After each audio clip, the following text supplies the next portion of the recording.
Không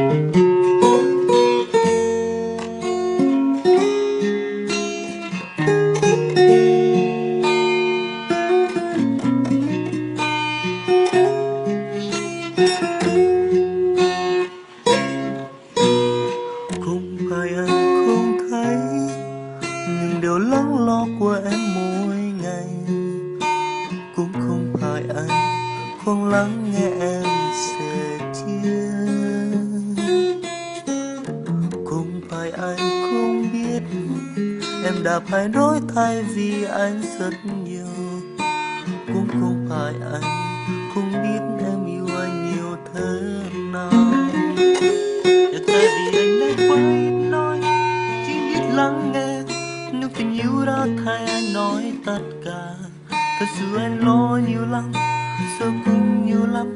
Vì ngoài kia còn bao người hơn anh trên đời, bao lời yêu thương có nói nơi cũng không nhớ đâu em. Người con trai cần gì nói mai một câu, cả thế giới anh đang mang vác trên vai là của riêng mình em.